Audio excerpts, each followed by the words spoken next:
Good day, dear students. The topic of our lecture today is text functions, lecture number 9. And today we will speak about text function and sentence elocution, about again model by Bühler, about elocutionary classes by Searle, about classification of text functions by Brinker. Text function and sentence elocution. The general meaning of linguistic units is composed not only of their form and content, but also on their communicative orientation. This provision is one of the fundamental principles of linguistic pragmatics. In modern linguistics, a text is understood as a complex, spatially organized, interconnected unit of speech communication, with the help of which the speaker performs a specific speech action with an explicitly or implicitly expressed communicative meaning. In modern linguistic theory, when determining the functional orientation of speech acts, it is customary to use the concept of elocution. Elocution relates to the level of the sentence, fixing the concept of a text function for the level of the whole speech work. Or, in some sources, these concepts are used synonymously, that is, the function of the text is elocution of the text. In speech act theory, the term elocutionary act refers to the use of a sentence to express an attitude with a certain function or force called an elocutionary force, which differs from elocutionary act in that they carry a certain urgency and appeal to the meaning and direction of the speaker. In our case, apparently, it is advisable, following some authors, to classify the concept of elocution as a sentence level, fixing the concept of a text function to the level of a whole speech work. It should be noted that in some sources these concepts are used as synonyms, that is, the function of the text is elocution of the text. However, in any case, we are talking about the intentional aspect of speech utterance. It is much more experience to associate the target setting of the text with the functioning of the text as a whole and proceed from the fact that individual text elements, words, sentences, or even fragments, also they contribute to the implementation of this function. Thus, the less we rely on inline elements in defining the function of the text, the more important are the extra text factors, such as address, the situation, the relationship between communication partners, the general fund of knowledge of the interlocutors, etc. At the same time, consideration of proposals in the aspect of their functioning helps to identify the features of the functioning of the text as a whole speech work. As for the definition of the register of text functions, linguistics don't have a single point of view on this issue. However, it's easy to see that the starting point of most of the newest foreign classifications of text functions is the so-called Organon model by Karl Bühler.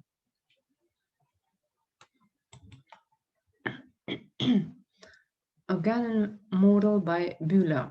When familiarizing with the concept of Karl Bühler, it should be remembered that in this case we are talking about a semiotic model of the functioning of the language and not about the textual model, according to which the description of the functioning of linguistic science is made taking into account specific communicative relationship.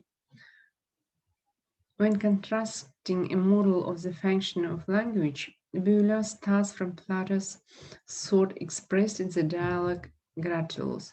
Language is an organum that serves to enable one person to communicate something to another about a thing.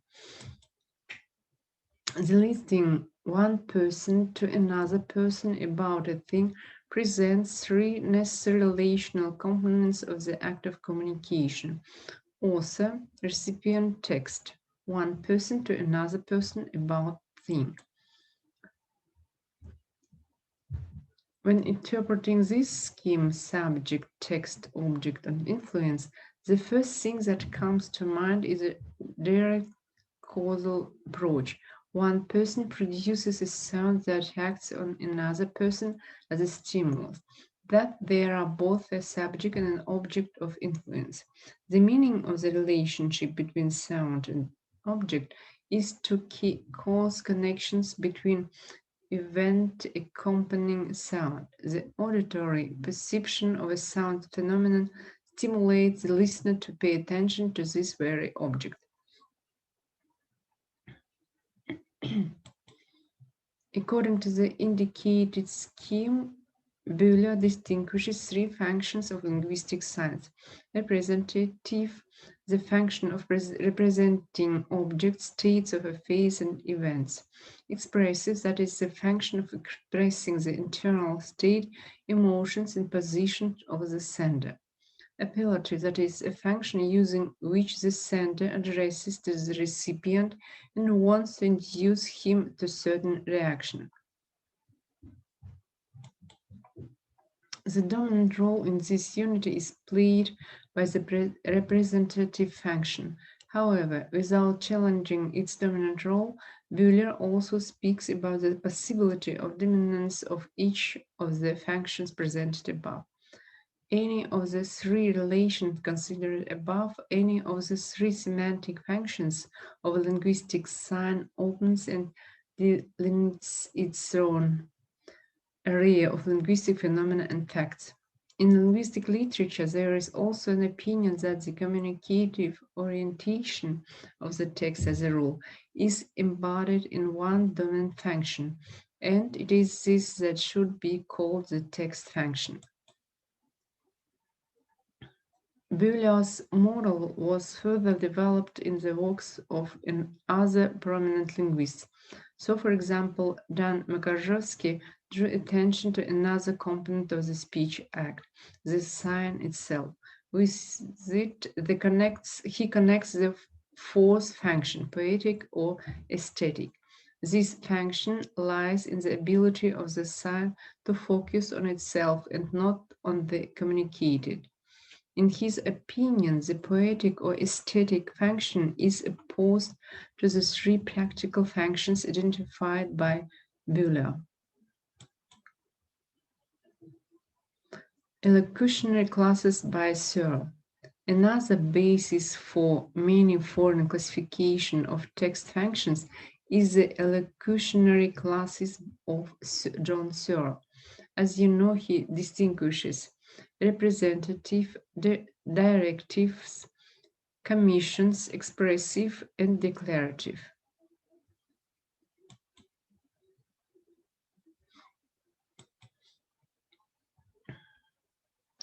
Searle's elocutionary classes are: the first, representative, the function of which is to represent any true or false, correct or incorrect state of affairs, diagnostic statement, description, prediction, message, statement. The second, directive, speech acts prompting the recipient to take any action, order, request, recommendation, advice, instruction, etc. The third, commissions, speech acts in which the speaker undertakes to take any action in the future to comply with certain frameworks of behavior, letter of guarantee, contract, oath, promise, bet, etc. Expressive expressions, designed to express the speaker's mental attitude to object and situation: gratitude, apology, congratulation, greetings, condolences. Declaratives, speech acts as a sexual implementation of which entails a change in the status or position of the object in question. For example, I declare you husband and wife. It is easy to see that 3 out of 5 elocutionary classes of Searle, in one form or another, repeat the functions of a linguistic sign in Bühler's model. Representatives, function of representation; expressives, function of expression, directives appellative function. In addition, it should be added that the list of possible targets for speech acts is not limited to the classification of third. Classification of text function by Klaus Brinker. In his approach, Klaus Brinker relies on the classification of third presented in paragraph 3 and highlights the following main functions of the text. So, the text functions are informative, appellative, of imposing, contact, and declarative. It is easy to see that Brinker, while retaining the principled approach of Searle, refuses the name representative and expressive, preferring to them more homogeneous names, respectively informative and contact functions. According to him, this was done in order to emphasize the features of the communicative contact between the author of the text and the recipient, which are expressed in the text. Let's take a closer look at these functions. First function by Brinker, informative function. The sender makes it clear to the recipient that he wants to communicate to him new knowledge, to inform him about something. The main meaning of the informative function is the following formula. I, the sender, inform you, the recipient, about the state of affairs, the content of the text. The second function, appellative function. The sender makes it clear to the recipient that he wants to induce him to take a certain position in relation to the subject, influence on the opinion, and or to perform a certain action, influence on behavior. The main content of the appellative function is conveyed by the formula I, the sender, urge you, the recipient, to take a position, to accept the point of view, to take action. The appellative function is typical for advertising texts, political comments, instructions, recipes. The function of imposing responsibilities. The sender makes it clear to the recipient that he undertakes to perform a certain action in relation to him. The main content of the function of assigning responsibilities is contained in the formula I, the sender, undertake in relation to the recipient perform action X. This function is embodied in contracts, written agreements, letters of guarantee, oaths, etc. Contact function. The sender makes it clear to the recipient that in this case we are talking about personal relationships, in particular about establishing and maintaining personal contacts, to thank, apologize, congratulate, regret, etc. The contact function is expressed in greeting cards, condolences, etc. Declarative function. The sender makes it clear to the recipient that the given text creates a new reality, that the successful utterance of the text means the establishment of a certain state of affairs. The declarative function almost always finds its direct expression in the text.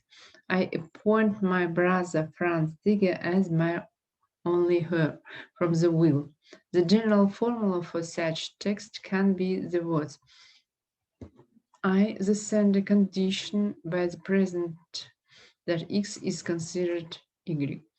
The declarative function is characteristic of wills, indictments, appointments, delegation of powers, etc.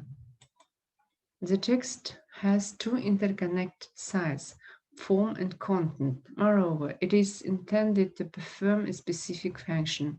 In principle, we have already encountered a similar ratio. However, in relation to the approaches that are used in the description of text. As mentioned, Heinemann identifies three approaches to describing the text. One, strictly syntactic, second, semantic, and third, communicative pragmatic. This distinction corresponds not only to the selection of three sections in semiotics, syntactic, semantics, and pragmatics, but in fact also the orientation of the researchers towards the formal content of or functional features of the text. The integrity of the text manifests itself simultaneously in the form of structural, semantic, and communicative integrity, which are related to each other as form, content, and function. Often all three named parameters are included by the authors in the definition of the text. Compare, for example, the definition of the text of Brinker. The term text denotes a certain limited sequence of linguistic science, coherent in itself and having a distinct communicative function as a whole.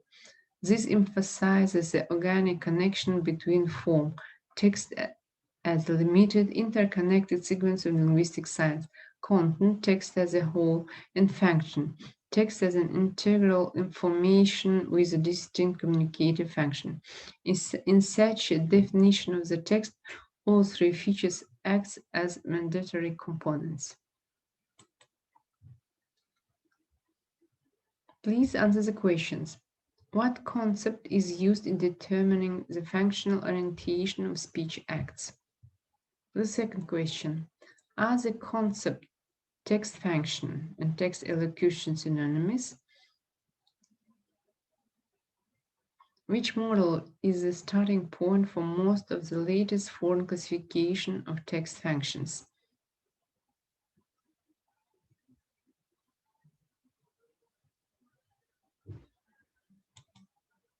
Thank you for your attention.